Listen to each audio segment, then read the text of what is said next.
Hola, buen día. Bienvenido a tu canal Aprende Más. El día de hoy veremos qué es la electricidad. Abordaremos algunos conceptos como qué es la corriente eléctrica, qué es la fuerza electromotriz o voltaje y finalmente qué es la resistencia eléctrica. Bien, comencemos. Es difícil imaginar un mundo sin electricidad. Influye y concierne nuestras vidas cotidianas en cientos de maneras.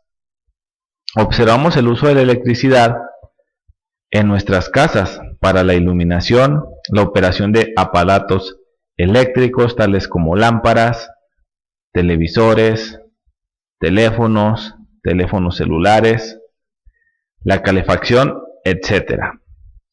Vemos su uso en el transporte. La electricidad se ha empleado en la fabricación de la mayor parte de cosas que usamos, ya sea directamente o para operar máquinas que hacen o procesan productos que necesitamos. Sin la electricidad, la mayor parte de las cosas que usamos y disfrutamos hoy en día no serían posibles. La electricidad hace que sucedan las cosas.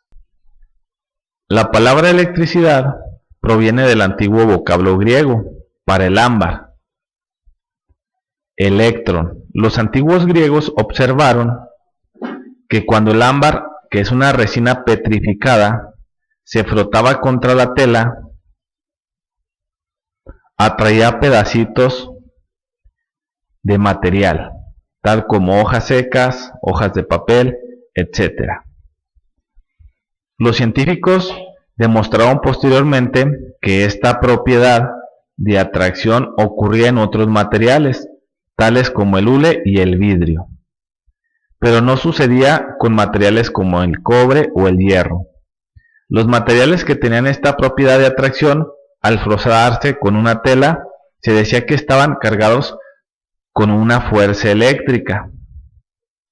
Además, se observó que algunos de estos materiales cargados eran atraídos por una pieza de vidrio cargada y que otros eran repelidos. Benjamin Franklin llamó a estas dos clases de cargas o electricidad positiva y negativa. Actualmente sabemos que lo que se observaba en realidad era un exceso o deficiencia de partículas llamadas electrones en los materiales. Desde entonces, los diversos científicos encontraron que la electricidad parecía comportarse de una manera constante y predecible en una situación dada. Estos científicos describieron este comportamiento en forma de leyes o reglas. Estas leyes nos permiten predecir cómo se comporta la electricidad. Retomando el comentario de Benjamin Franklin observó o se pudo dar cuenta que había dos tipos de cargas, las cargas positivas y las cargas negativas. Cargas positivas y cargas negativas. Benjamin Franklin pudo observar que si teníamos dos cargas positivas, estas tenderían a repelerse. Si teníamos dos cargas negativas,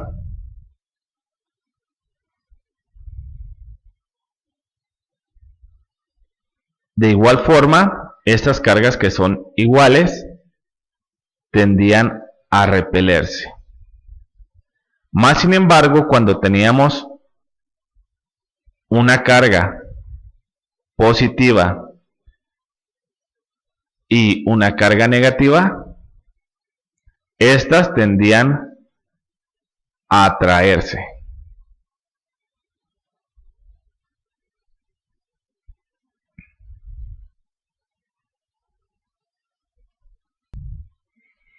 Todos los efectos de la electricidad, es decir, cómo se manifiesta, ya sea en el uso de una calefacción, en el uso de una lámpara de forma lumínica, en un ventilador, al generar energía eólica, se producen debido a la existencia de una diminuta partícula llamada electrón.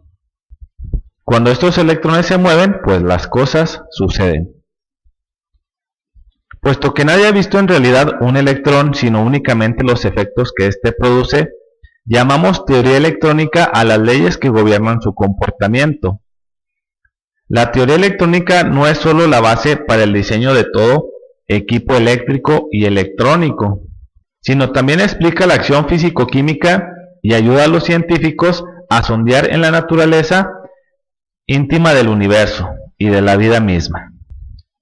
Antes que se pueda comenzar a considerar útilmente a las fuerzas que hacen que los electrones se muevan o se acumulen, se tiene que saber primero qué es un electrón.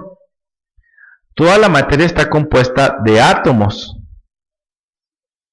de muy distintos tamaños, grados de complejidad estructural y pesos, y en el variado número de electrones que se mueven alrededor de su núcleo. Se tendrá una idea de cómo es un átomo esencialmente observando el dibujo que voy a marcar. Un buen medio para comprender más acerca de cómo es un electrón es examinando detenidamente la composición de una gota de agua ordinaria, una gota como esta. Si se toma esta gota de agua y la divide en dos gotas, como sería este ejemplo, y posteriormente divide una de estas dos en dos gotas más pequeñas y repite este proceso miles de veces, tendrá una gotita minúscula. Esta minúscula gotita será tan pequeña que para observarla necesitaría el mejor telescopio moderno. Esta pequeñísima gota de agua seguirá conservando todas las características químicas del agua. Si se analiza por un químico, no encontrará diferencia química alguna entre una gota microscópica y la de un vaso de agua común. Sin embargo, si tomamos esta gota minúscula de agua y tratamos de dividirla otra vez por la mitad, ya no podremos verla en un microscopio. Supongamos que se posee un supermicroscopio capaz de aumentar las imágenes mucho más que cualquier microscopio que existe en la actualidad.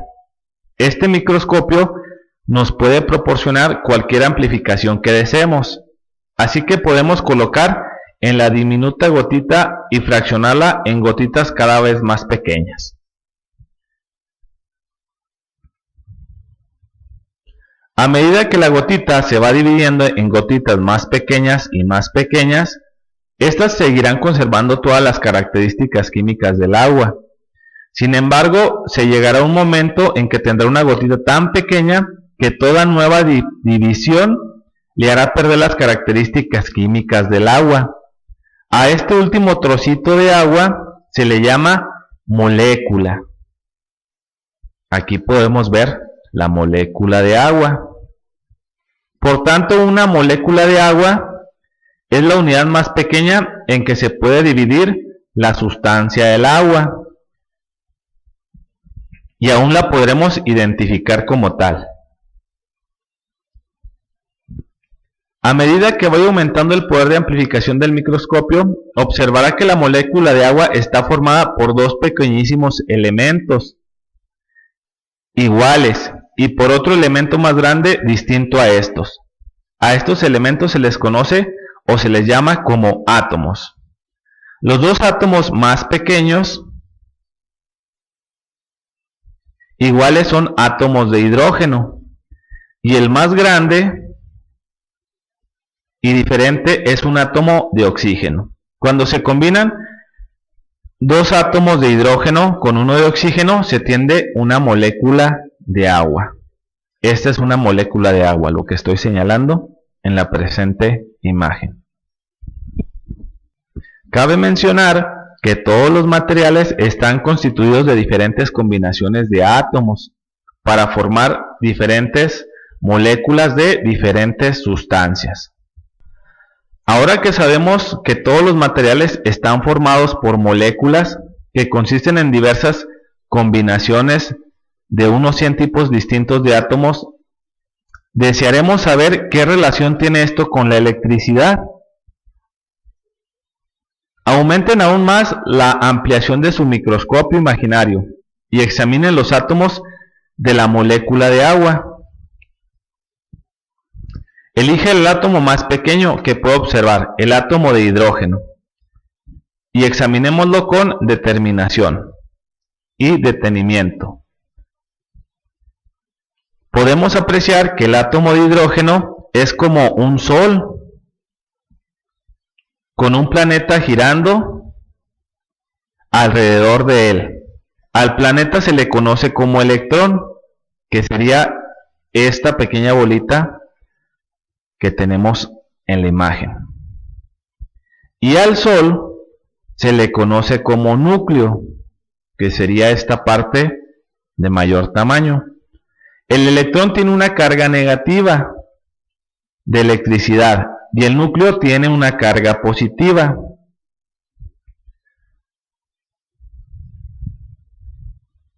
A las cargas negativas las representamos con el símbolo menos y a las cargas positivas con el símbolo más. En un átomo, el número total de electrones cargados negativamente que giran alrededor del núcleo es con exactitud igual al número de cargas positivas en el núcleo. A las cargas positivas se les llama protones.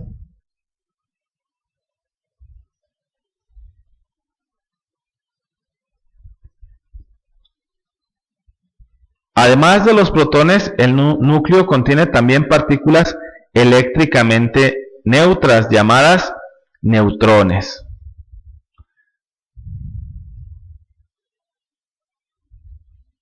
No tienen carga, carecen de esta.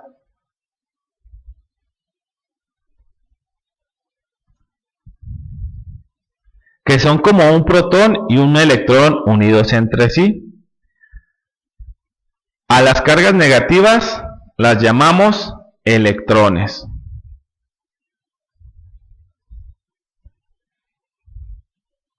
Los átomos de elementos distintos contienen diferente número de neutrones dentro del núcleo, pero la cantidad de electrones que giran en torno al núcleo es siempre igual al número de protones o cargas positivas dentro del núcleo. Es decir, vamos a tener en ese átomo la misma cantidad de protones y electrones. Todos los átomos se encuentran unidos entre sí por fuerzas poderosas de atracción entre el núcleo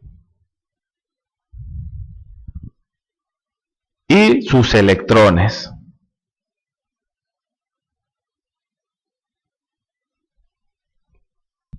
Sin embargo, los electrones de las órbitas exteriores de un átomo son atraídos hacia el núcleo más débilmente que los electrones cuyas órbitas están más cercas. Es decir, estos dos electrones son atraídos hacia el núcleo con una mayor fuerza que los electrones de la última capa de este átomo. En ciertos materiales, los cuales conocemos como conductores eléctricos, estos electrones exteriores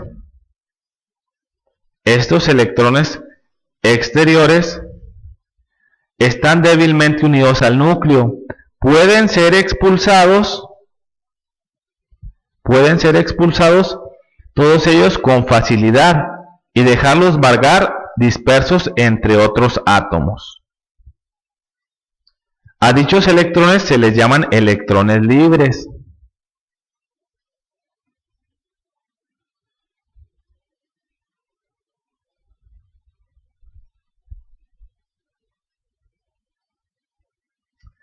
El movimiento dirigido de los electrones libres es lo que produce una corriente eléctrica. Entonces, al movimiento dirigido de los electrones libres es lo que produce una corriente eléctrica. Entonces podemos decir que los electrones libres provocan la corriente eléctrica. Los electrones que han sido expulsados de sus órbitas, como es el caso del presente electrón, crean un déficit de estos en los átomos que abandonan.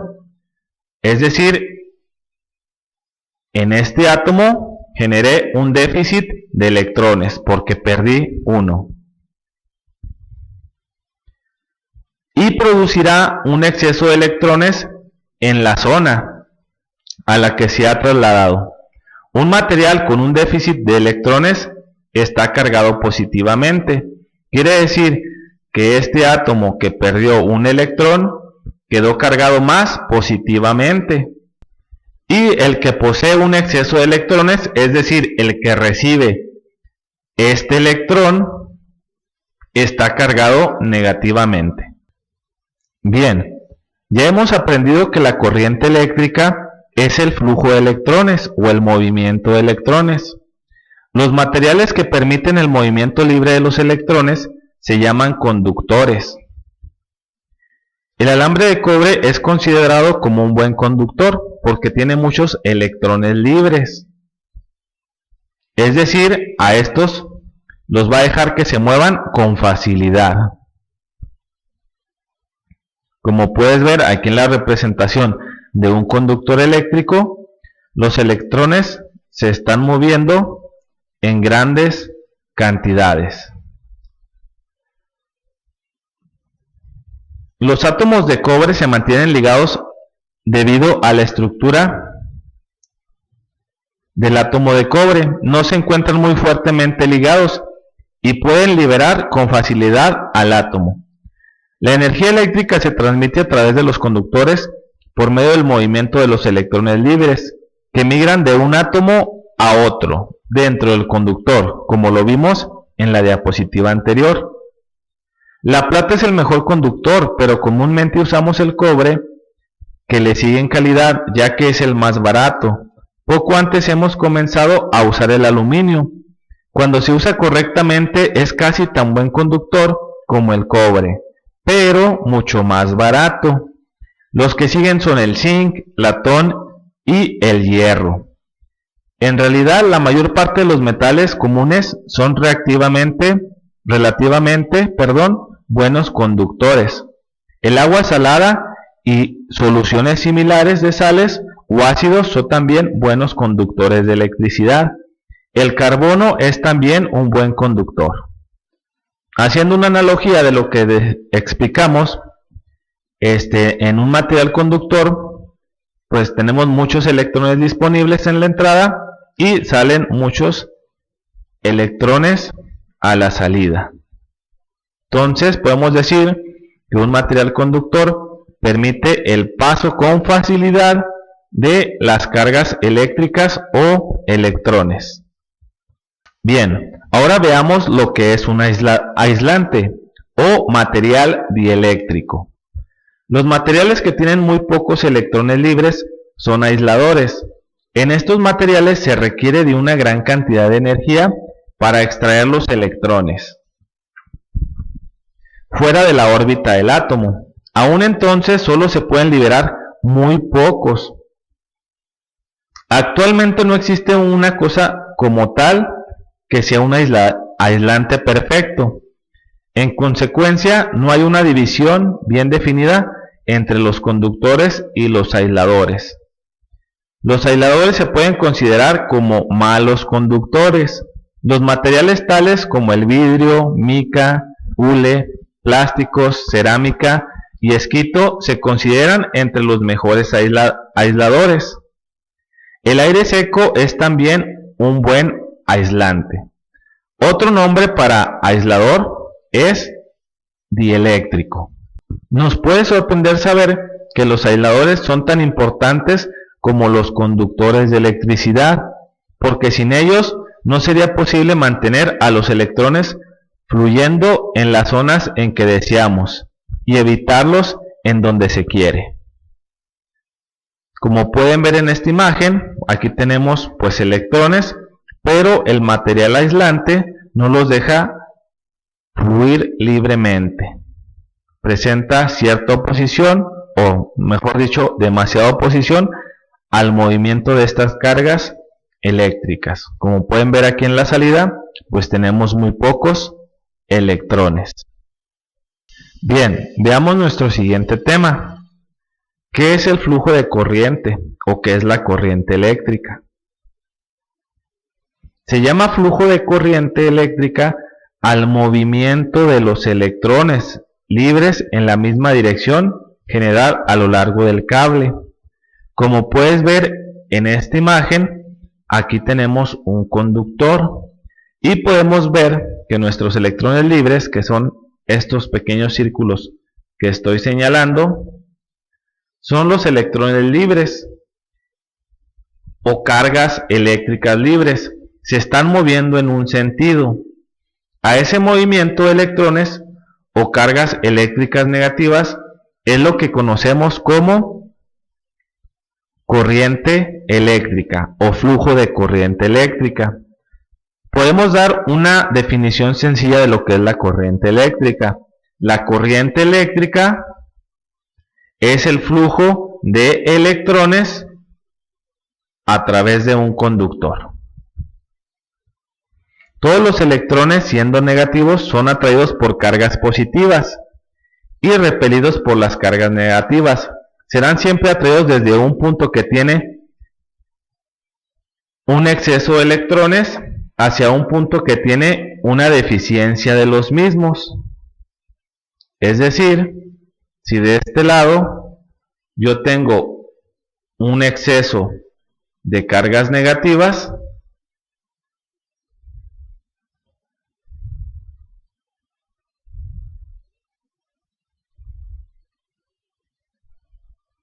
y del otro lado tengo un exceso de cargas positivas,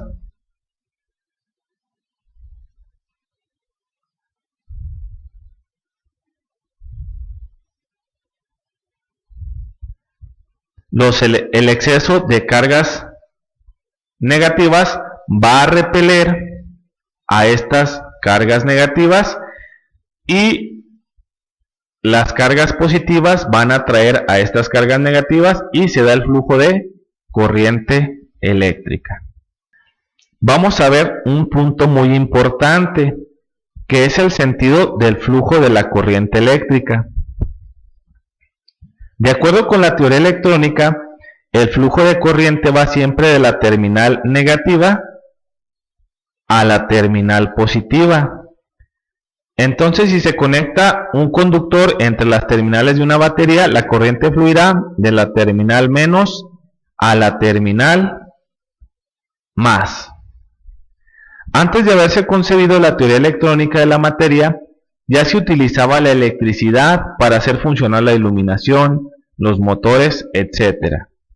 La electricidad se aplicaba, pero nadie sabía exactamente cómo funcionaba.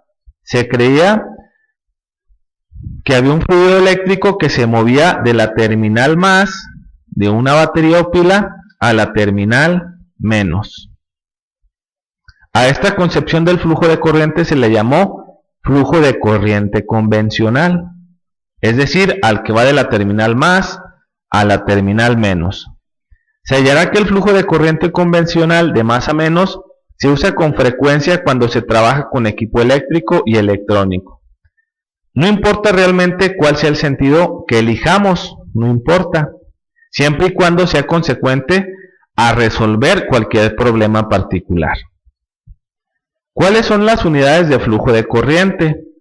Las unidades del flujo de corriente son los electrones que pasan a través de un material por unidad de tiempo. La corriente eléctrica la representamos con la letra I mayúscula, y este es igual, o mejor dicho, sus unidades son el ampere. Cabe mencionar que un ampere es igual a un coulomb por segundo, y también cabe mencionar que un coulomb es igual a 6.289 por 10 a la 18 cargas eléctricas negativas, es decir, electrones. Pero ¿cómo se lee este número? Ese número es igual a 6,25 de trillones de electrones. Entonces podemos decir que un ampere es igual a decir 6,25 de trillones de electrones. Pero como los científicos son muy listos, pero también muy cómodos, prefieren decir un ampere que decir 6,25 de trillones de electrones por segundo. Entonces concluimos que la corriente eléctrica se representa con la letra I mayúscula y que sus unidades son el ampere.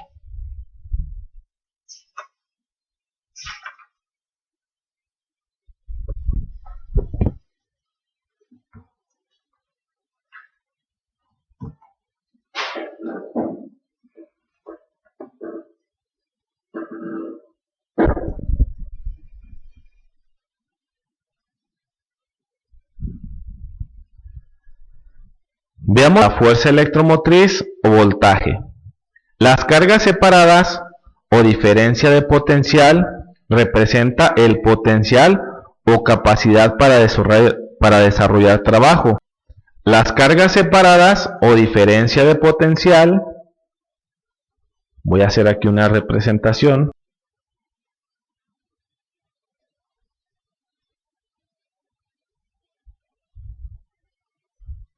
Aquí tenemos cargas negativas, un exceso de cargas negativas.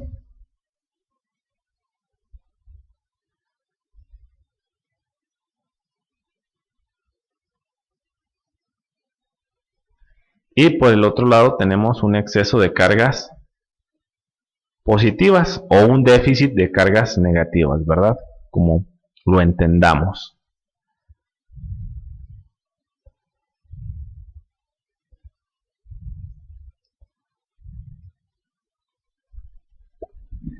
A estas cargas separadas o diferencias de potencial representan el potencial o la capacidad para desarrollar un trabajo.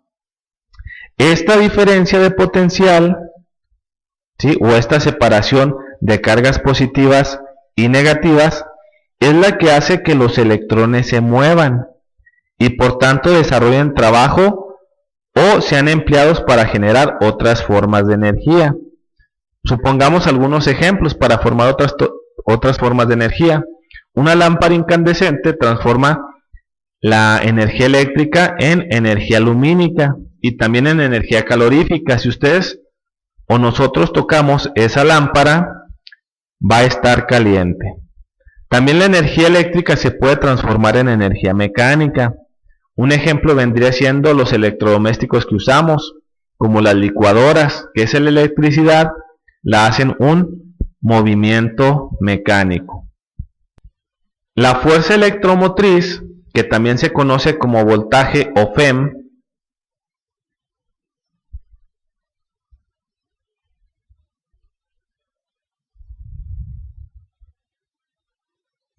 se representa mediante la letra E mayúscula o mediante la letra V mayúscula. Las unidades de la fuerza electromotriz o voltaje, sus unidades son el volt.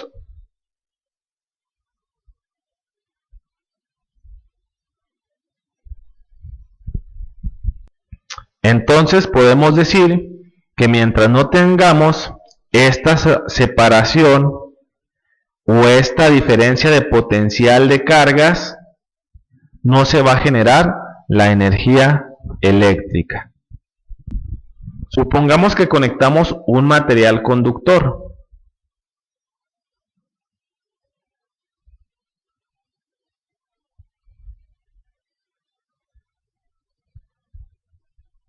De cobre. Las cargas eléctricas negativas se van a ver atraídas por las cargas eléctricas positivas que tenemos en el otro punto. Y de esta forma se va a generar nuestro flujo de electrones, o mejor dicho, se va a generar nuestra corriente eléctrica. Pero para que se genere esa corriente eléctrica, ese flujo de electrones,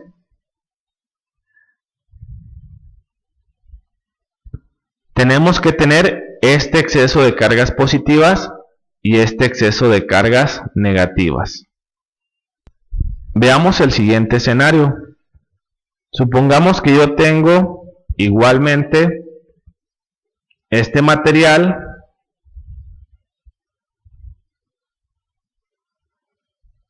pero que no tengo ese exceso de cargas positivas y cargas negativas en cada uno de estos lados.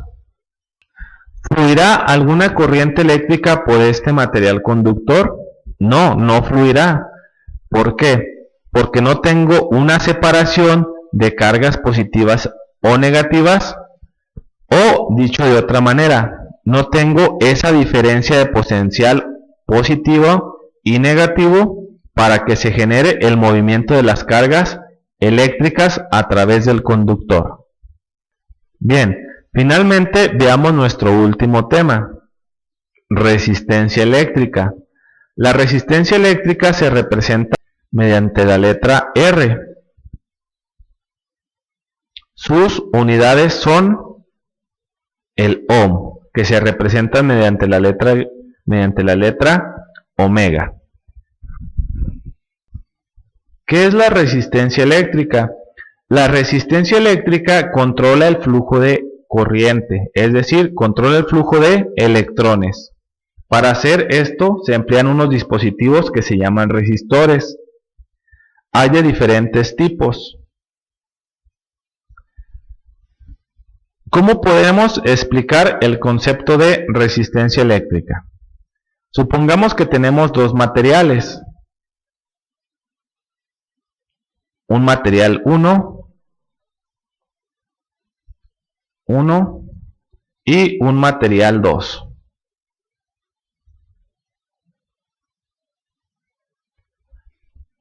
Cabe mencionar que todos los materiales, todas las sustancias, poseen resistencia eléctrica. Algunos materiales tienen poca resistencia eléctrica y algunos materiales tienen bastante resistencia eléctrica. Vamos a suponer que este material, el material número 1, posee poca resistencia eléctrica, poca resistencia, y que el material número 2 posee mucha resistencia eléctrica. Mucha resistencia eléctrica. Supongamos que yo tengo una batería o una pila. Para que esa pila funcione, para que nos pueda hacer que los electrones se muevan, pues tenemos que tener en un lado de esa pila un exceso de cargas positivas y del otro lado un exceso de cargas negativas. Supongamos que yo uso el material 1 para conectar cada una de las terminales de mi batería.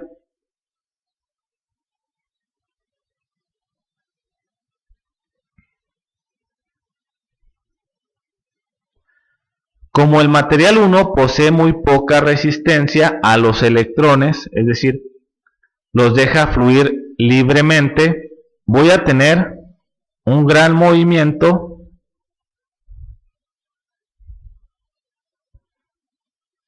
de electrones. Entonces, este es el material 1. Por otra parte, supongamos que conectamos el material 2, que tiene mucha resistencia, es decir, que presenta mucha oposición al movimiento de las cargas negativas, es decir, al movimiento de los electrones. ¿Qué pasaría? Bien, ahora ¿qué pasaría si conecto este material 2 a las terminales de mi batería o de mi pila? ¿Qué pasaría? si yo conecto el material 2 que posee mucha resistencia eléctrica o mucha oposición al flujo de electrones? Conectemos nuestro material 2. Como mi material 2 tiene mucha resistencia eléctrica, sí va a fluir corriente eléctrica, pero será poco o será poca la cantidad de electrones que fluyan a través de este material. Espero que con esto quede claro el concepto de resistencia eléctrica. Repito, ¿qué es la resistencia eléctrica? La resistencia eléctrica es la oposición al flujo de cargas eléctricas negativas. A mayor resistencia eléctrica,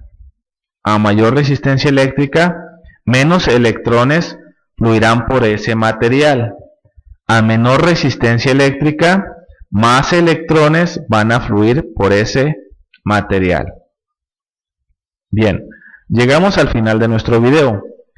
Espero haya sido de ayuda este material para que te queden claros los conceptos de electricidad, corriente eléctrica, voltaje y resistencia eléctrica. Espero tengas un buen día y nos vemos hasta la próxima.